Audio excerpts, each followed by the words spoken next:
In the 80s, there was a man in boxing who did something no one else could do. He could knock out anyone, in any division, at any weight.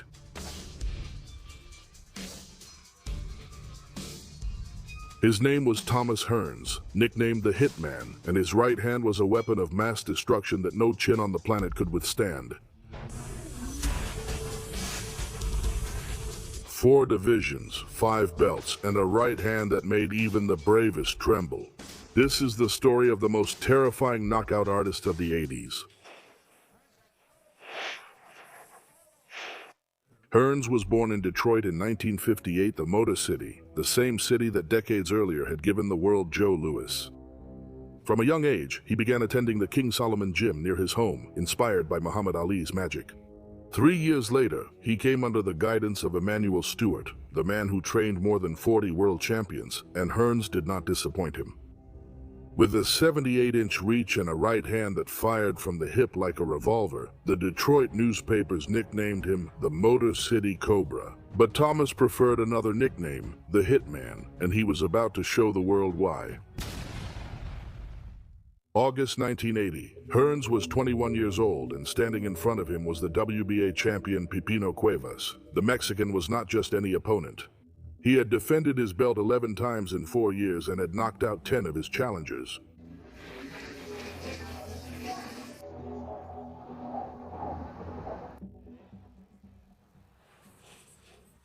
But Hearns didn't come to talk.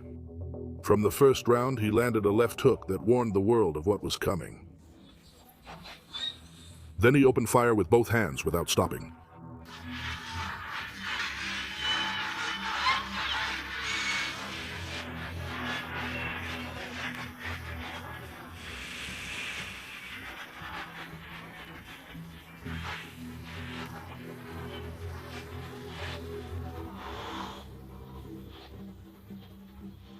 Cuevas didn't know how to handle those endless arms or the right hand that came from impossible angles.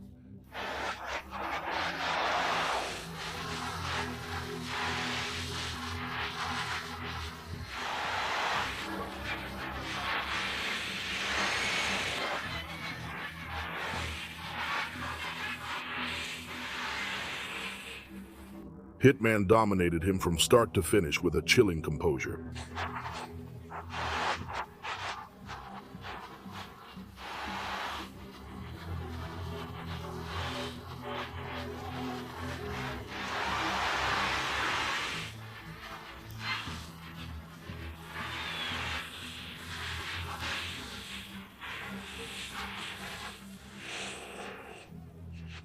Unanimous decision, Hearns.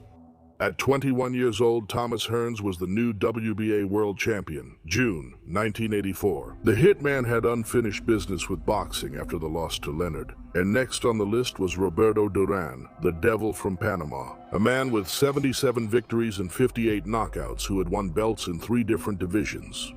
And he had made the best in the world suffer.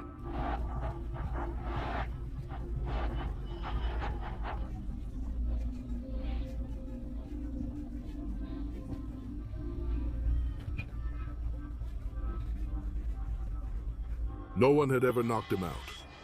Hearns said he would knock him out in 2 rounds, and he kept his promise. From the first round, the Hitman used his reach like a spear, hitting Durán from a comfortable distance and firing his right hand every time the Panamanian tried to come in. Let's go.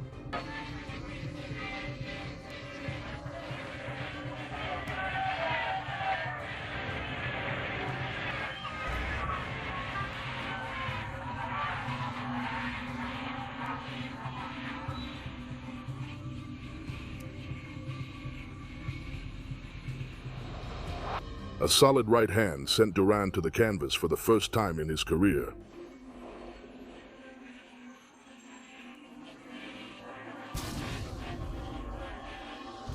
The Devil of Panama was saved by the bell at the end of the first round.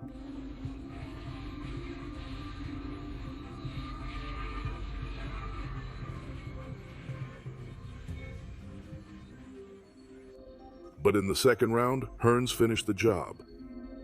He continued bombarding Durán with his right hand from all angles.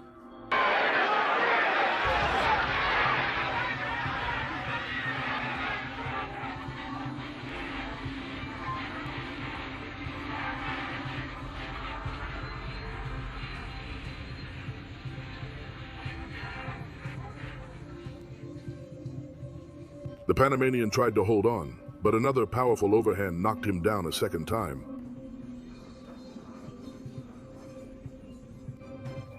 There was no bell to save him this time. The referee stopped the fight. Thomas Hearns had done what no one in boxing history had ever been able to do: knock out Roberto Durán. March 1987. Hearns moved up to light heavyweight to go after his third world title.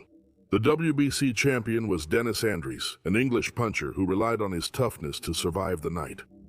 From the early rounds, Hearns pierced his defense with the jab and fired his right hand whenever he found the right angle.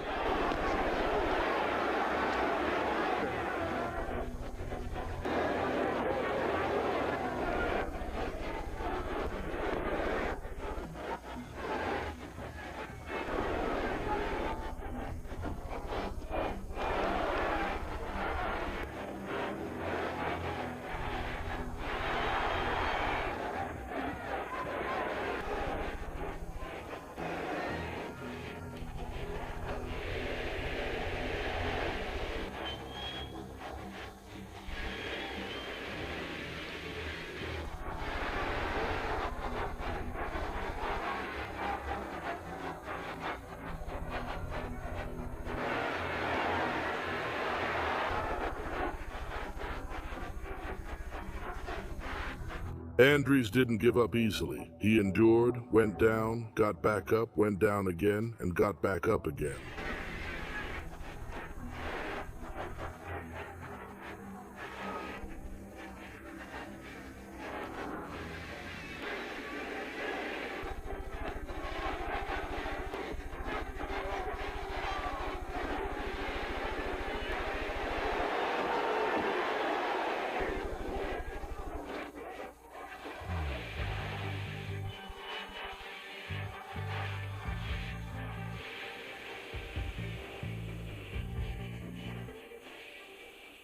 Over and over again, as if his body refused to accept what his chin already knew.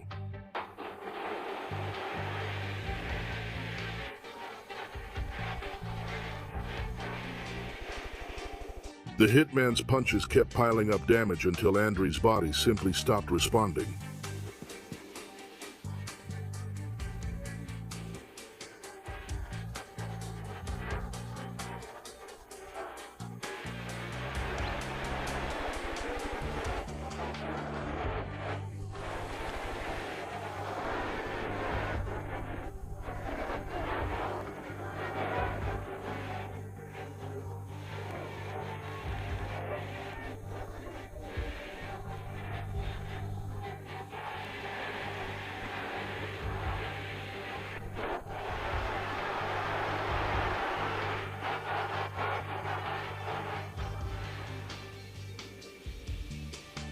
The referee stepped in to save the English champion.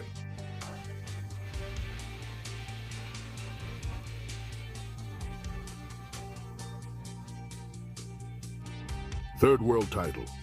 The Hitman kept making history. October 1987.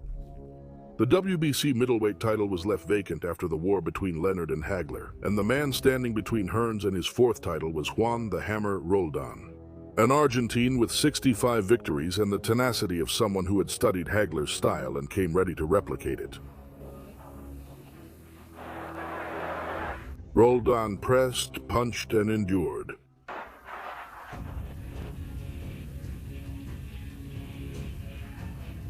But he didn't have Hagler's chin. Hearns worked him patiently during the early rounds.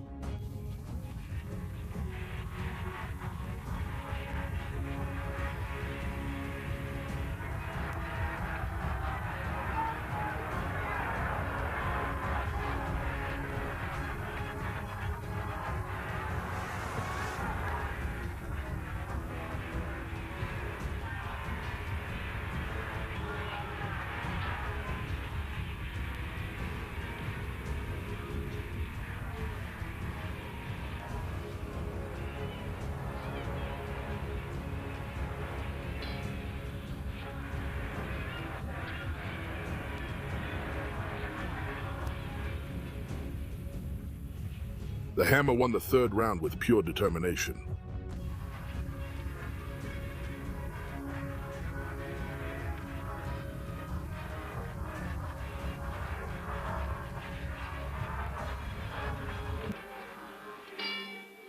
Then Hearns reintroduced his liver shots, body blows that made him drop his hands involuntarily.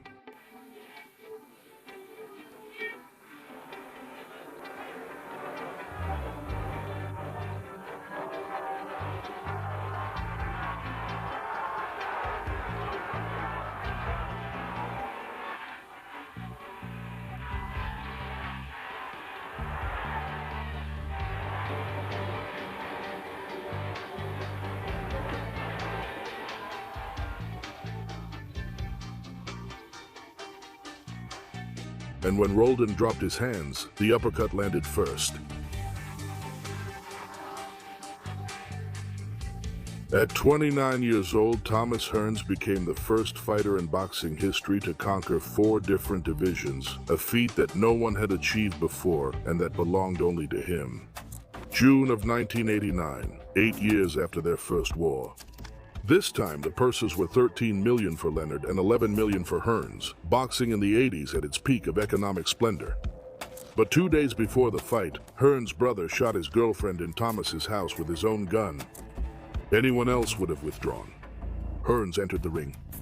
From the opening rounds, the hitman worked the body with jabs and set up his right hand with surgical patience. Leonard tried to land his long hooks, but Hearns read him and responded.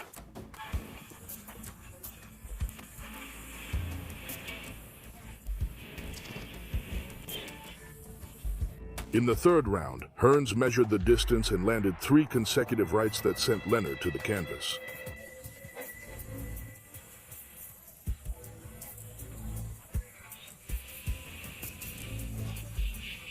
The crowd went wild. Sugar got up, but he spent the rest of the round with his back against the ropes.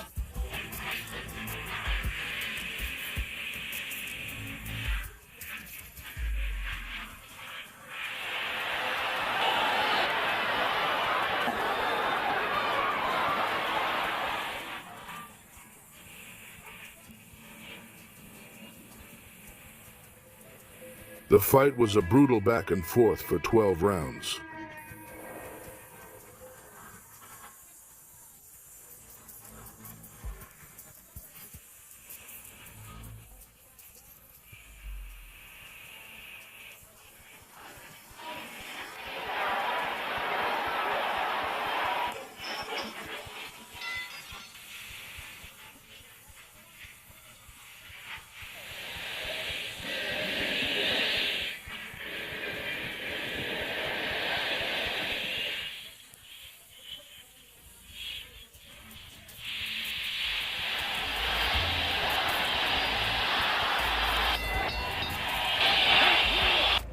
The judges declared a draw.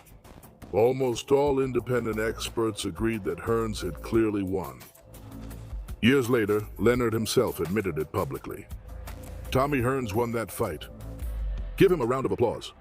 But the robbery had already occurred, and it couldn't be undone. June 1991. Hearns went for Virgil Hill's light heavyweight belt. A champion with 30 wins and 0 losses and 10 title defenses.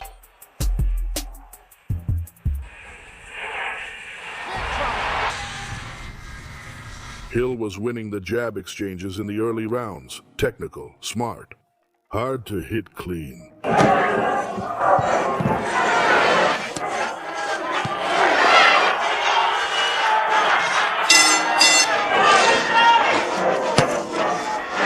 But when Hearns found the right distance, everything changed.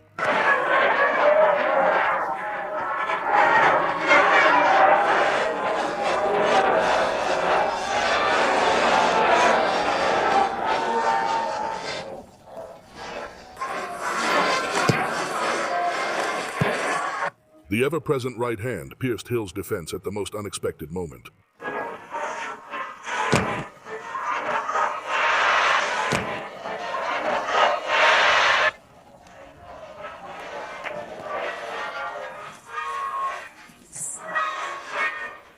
Hill tried to recover, but Hearns didn't give him a break. More combinations, more pressure, more right hands.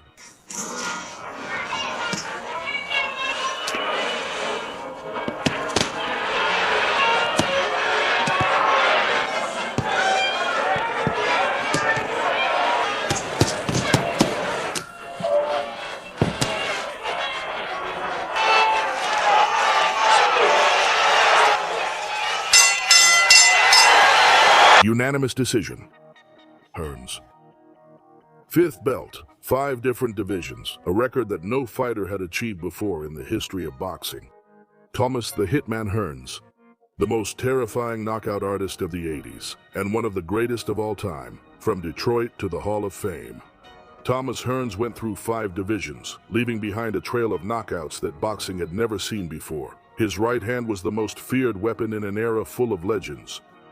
And although he lost some battles, he never lost the war.